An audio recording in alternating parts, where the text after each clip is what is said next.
Hey kids, have you ever played in your backyard games like lawn darts and frisbee golf, things that you have to hit a target with? In theory, they sound like a lot of fun, but they're kind of hard. We have a game called cornhole in our backyard, and the object is to take one of these and toss it into this little hole from way over there. That's tough. It seems like the harder you try, the harder it is to get it into the hole. If you loft it up high, it's too far. If you throw it too hard, it skips right off. You know, that kind of reminds me of life. When we try really hard to please God, sometimes we just miss the mark.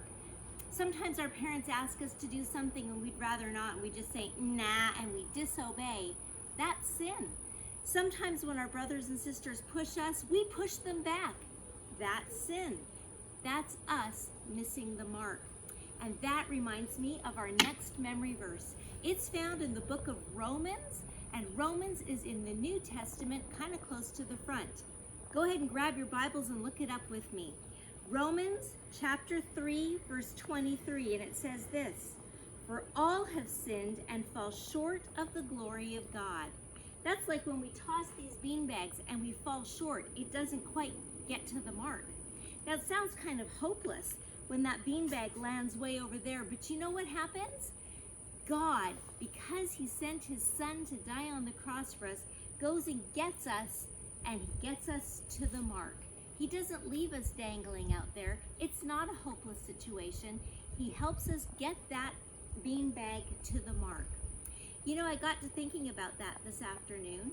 When we toss that beanbag from far away, it's really, really hard to get it into the little hole.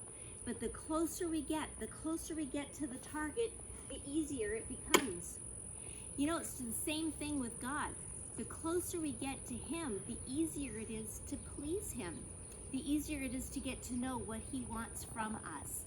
And we get close to God by spending time with him, by reading his word, by praying with him, and just basking in his presence. That's something I'm going to challenge you to do.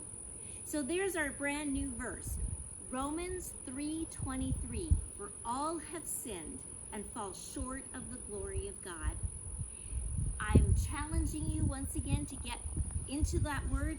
There's several other memory verses, John 3:16, Jeremiah 29:11. Get working on them, and when I see you, I'd love to hear them. Talk to you again soon. Bye-bye.